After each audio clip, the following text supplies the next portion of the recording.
Bab 1854. Resonansi energi ekstrim. Sesuai dengan perkataan Tuan Muda Sekte, apakah waktuku boleh dibuang dengan sesuka hati? Kata Hendy tidak senang. Kakak seperguruan sedang bercanda. Jika kamu membantu kami melakukan hal ini, bagaimana mungkin aku dan ayah akan melupakanmu? Huorong tersenyum dan berkata, ayah sudah mengatakan bahwa jika kamu berhasil melakukan hal ini, Partai Jihuo akan sepenuhnya membantumu untuk naik ke posisi kepala rumah keluarga Si. Master Guru ingin aku menjadi kepala rumah. Tetapi, adikku telah meninggal dan aku memang merupakan penerus yang paling mungkin. Hendy tersenyum dingin dan berkata, aku mengetahuinya, memang benar ayahmu hanya tersisa kamu seorang anak saja. Tetapi, jangan lupa bahwa istri kepala rumah sekarang tidak menyukaimu dan keluarga Si bukan hanya diatur oleh ayahmu seorang diri saja. Huorong mengetahui situasi keluarga Si dengan jelas dan langsung mengatakannya. Hendy terdiam. Meskipun Partai Jihuo adalah sebuah sekte, tetapi sudah dikendalikan dengan kuat oleh keluarga Huo. Sebaliknya, keluarga Si yang masih memiliki beberapa kemampuan. Apa yang dikatakan oleh Huorong itu sebenarnya benar. Apakah Partai Jihuo benar-benar bisa memutuskan hal keluarga Si? Hendy berkata dengan mata yang berkedip. Selama kamu bekerja sama denganku kali ini, kami dapat menangani keluarga Si dengan baik. Jangan lupa bahwa kamu berasal dari Partai Jihuo. Jika kamu menjadi kepala rumah, juga ada keuntungan bagi kami. Dan kekuatan terkuat untuk penggunaan terakhir Partai Jihuo lebih banyak dari yang kamu pikirkan. Huorong menatap Hendy yang tidak yakin itu dan tiba-tiba tersenyum. Ada sebuah godaan di sepasang mata biru samarnya. Membunuh Erik akan memberikan kita keuntungan yang besar. Jika kedepannya, kamu yang mengendalikan keluarga Si dan aku mengendalikan Partai Jihuo serta runtuhnya Istana Es Arktik, maka siapa lagi yang bisa menjadi lawan kita di kedalaman wilayah utara ini? Lagi pula, dengan menggunakan fragmen kerangka tulang yang kuberikan, membunuh orang ini merupakan hal yang sangat mudah.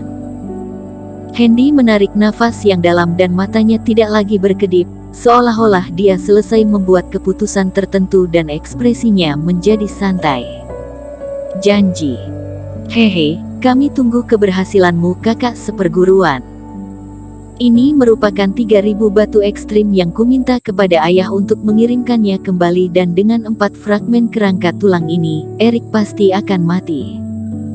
Huorong tersenyum licik dan dia mengangkat kepalanya menatap dunia yang berangin dan bersalju ini. Aku paling membenci tanah yang beku dan dingin seperti ini dalam hidupku. Tetapi, embun beku ini akan segera kita injak di bawah kaki. Jangan khawatir, jika aku bertindak, Erik, Vinola dan pasukan es tidak ada satupun yang akan bertahan. Mata Hendy dilintasi oleh niat membunuh. Dia melihat kembali ke kedalaman yang dipenuhi dengan angin dan salju itu, yang merupakan tempat Erik dan yang lainnya berada sebelumnya.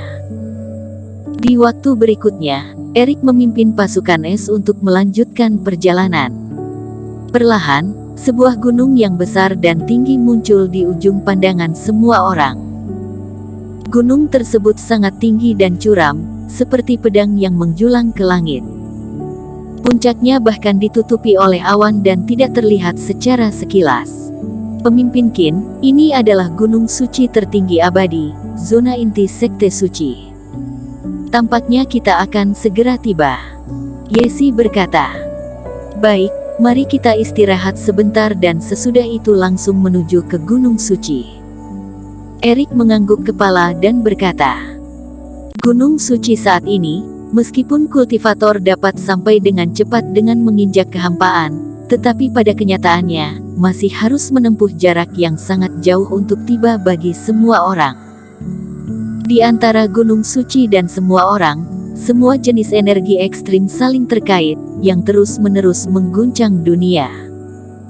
Celah-celah kosong dalam udara juga memadat, yang semakin membuat orang merasa tidak nyaman.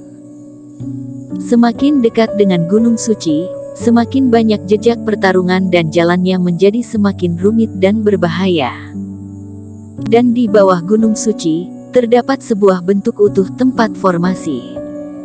Di sana, sesama kultivator tidak dapat saling menyerang. Sesampainya di sana, keselamatan pasukan es dan yang lainnya tidak perlu dikhawatirkan lagi. Tetapi, orang-orang membunuh beberapa iblis monster selama beberapa jam di perjalanan dan kerohanian Reiki mereka juga banyak dipakai. Jelas tidak masuk akal jika masih meneruskan perjalanan. Lagi pula, tidak ada yang tahu bahwa kapan partai Jihuo akan bertindak. Yesi mengatur beberapa orang dari pasukan es untuk berpisah dan menjaga-jaga di sekeliling, lalu memerintah yang lain untuk mencari tempat istirahat. Dan saat ini Erik memanggil Finola dan datang ke sebuah tempat kosong. Dia merenung dan setelah itu membuat sebuah formasi kecil tersembunyi. Lalu, dia mengeluarkan kerangka tulang yang didapatkan dari lembah retak keheningan abadi. Sebelumnya, Vela pernah dengan tegas mengatakan bahwa kerangka tulang sekte suci ini harus dirahasiakan dengan berhati-hati. Meskipun mempercayai orang-orang pasukan es, tetapi Erik juga tidak ingin masalah baru muncul. Di dalam lembah retak keheningan abadi, beberapa kerangka tulang ini hanya memiliki kilap warna yang lebih bagus, tidak ada perbedaan yang lain. Tetapi, jika di dunia luar, keistimewaan kerangka tulang ini tidak diragukan lagi akan terungkap. Di saat Erik mengeluarkan itu, semua Reiki di dalam formasi seketika menjadi kacau. Ketika benda tersebut muncul di hadapan kedua orang, terjadi sirkulasi kecermelangan warna-warni di atas kerangka tulang yang putih alami itu dan seluruhnya penuh dengan rasa tanpa kotoran melalui kejelasan batu kristal yang kualitasnya seperti batu roh teratas. Dan rasa yang diberikan tidak seperti beberapa kerangka tulang yang membuat orang merasa palpitasi. Tetapi seperti harta karun dengan pengerjaan yang indah dan memberikan aura misterius di mana-mana. Erik, kerangka tulang siapakah ini? Tampak sedikit mirip dengan kerangka tulang master abadi zaman dahulu. Finola juga terkejut ketika melihat beberapa tulang putih aneh ini. Betul, dan juga salah. Erik menganggukkan kepala dan menjelaskan asal beberapa kerangka tulang ini. Aku tidak mengatakan yang lainnya lagi, ambillah dan rasakan terlebih dahulu. Baik, ternyata ini adalah tulang putih tokoh kuat sekte suci abadi.